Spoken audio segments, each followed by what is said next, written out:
Adi, mahasiswa Universitas Andalas, kampus 2 Payakumbuh, jurusan Ilmu Ekonomi, PP 1810542028. Di video kali ini saya akan membahas tentang analisis diskriminan, yaitu materi dari statistik multivariat. Sebelum kita masuk kepada pembahasan, saya mohon kepada teman-teman untuk like and subscribe video dari saya. Kemudian jangan lupa kalau ada kesalahan dari penyampaian yang saya bikin, di scroll saya ke atas, kemudian di situ ada kolom komentar. Baik, kita langsung saja masuk kepada materi analisis diskriminan. Teman-teman pasti ada yang belum tahu apa itu analisis diskriminan.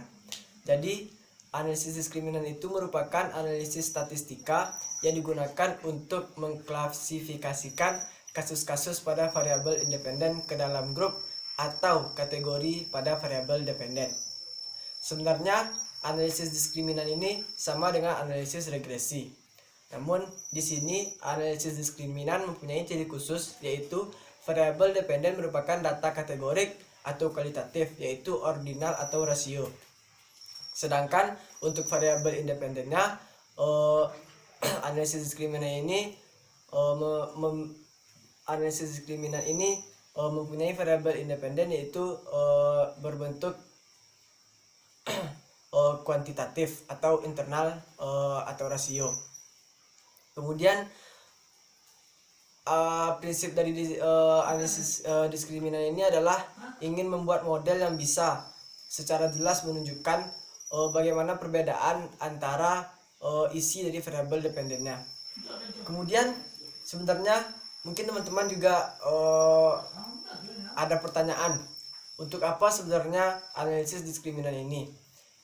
Jadi akan saya sampaikan kepada teman-teman, tujuan atau untuk apa analisis diskriminan ini adalah untuk mengelompokkan atau mengklasifikasikan sejumlah objek ke dalam beberapa kelompok dan berdasarkan beberapa variabel, sehingga setiap objek menjadi anggota salah satu kelompok. Kemudian di sini di dalam analisis diskriminan ada beberapa asumsi yang masuk ke dalam analisis diskriminan ini. Yang pertama, di dalam analisis diskriminan tidak adanya multikolinearitas antara variabel independen. Maksudnya adalah tidak adanya hubungan linear antara variabel independen. Kemudian yang kedua, variabel independen dalam analisis diskriminan mengikuti distribusi normal. Kemudian untuk asumsi yang ketiga, di dalam analisis diskriminan adanya horogenesitas variabel antara kelompok data. Maksudnya adalah variabel merupakan harus penjelasan itu, variabel penjelasan ini harus sama. Kemudian ada model analisis diskriminasi. Di sini analisis diskriminasi ini modelnya adalah D sama dengan B0 ditambah B1X1 ditambah B2X2 ditambah seterusnya BK dan XK. Penjelasan dari modelnya ini adalah B itu merupakan koefisien diskriminan, D merupakan skor dari diskriminan, kemudian X merupakan variabel independen dari analisis diskriminan ini.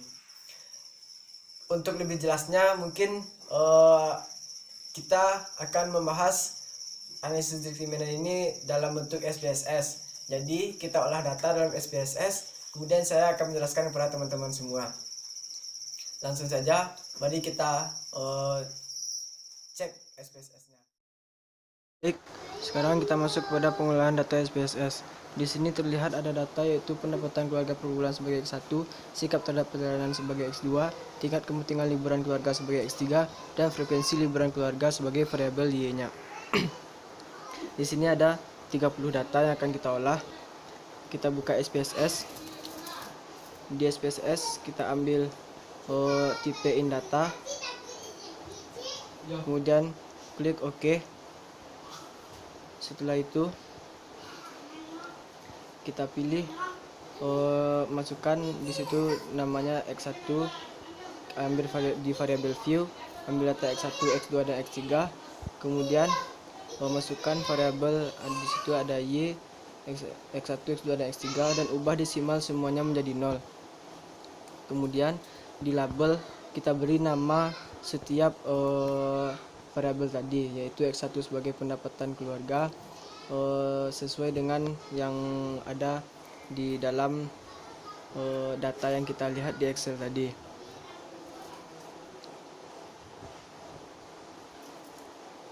Kemudian variabel X3 dimasukkan datanya, variabel Y juga dimasukkan datanya sebagai frekuensi liburan keluarga. Setelah itu di tabel measure kita ubah menjadi scale. Kita ubah semuanya menjadi scale. Setelah kita ubah semua menjadi scale, kita masuk kepada data view. Di data view ini kita masukkan di X1 data yang ada di Excel tadi. Kita masukkan semuanya, kita copy dari Excel tadi dan kita pindahkan kepada SPSS-nya. Setelah semua data kita pindahkan, ambil klasifikasi dan diskriminan, kemudian pindahkan variabel variabel Y-nya kepada copying variabel, kemudian klik definan dan ubah desiminan analisisnya menjadi minimumnya 1 dan maksimumnya 3. Setelah itu pindahkan variabelnya semua kepada variabel independen dan tekan use Stanfist method, kemudian klik min, unified box dan klik semuanya yang ada di situ yang di deskriptif dan matrices. Kemudian tekan continue, lalu ambil method, kemudian klik continue, lalu klasifikasi, kita checklist di display semuanya dan tekan continue.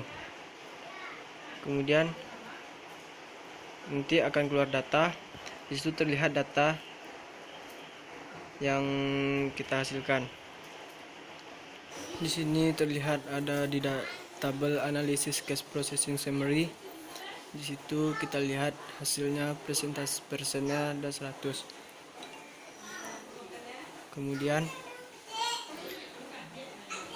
di sini juga ada tabel grup statistik. Di tabel grup statistik ini kita mendapatkan hasil datanya seperti ini.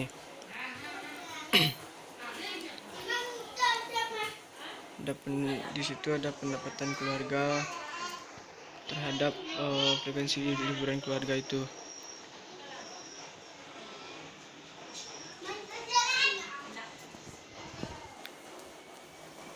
Terlihat oleh teman-teman, sudah ada tabel di situ.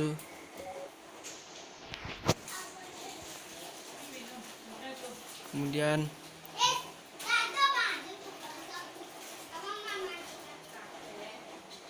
selanjutnya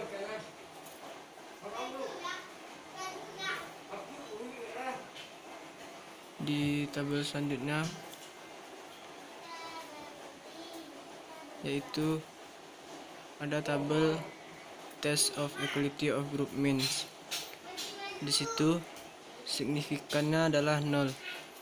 Pendapatan keluarga per bulan, sikap terhadap perjalanan, tingkat kepentingan liburan keluarga, di situ signifikannya 0 semuanya.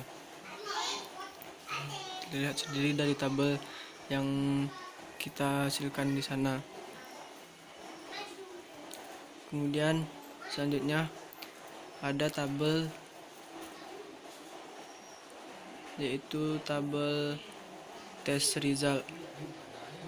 Di tabel test result kita klik tabelnya, kemudian disitu akan timbul box. Disitu ada F, approx, dan kita lihat ada signifikannya itu 0,173.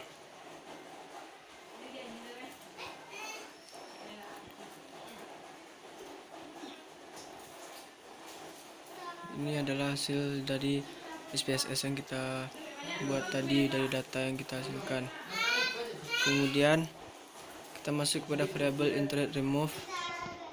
Di sini kemudian kita lanjutkan kepada summary of canonical discriminant function. Itu ada tabel Wix lambda, signifikannya yaitu 0 sama dengan 0,001. Baik, itulah hasil dari SPSS nya.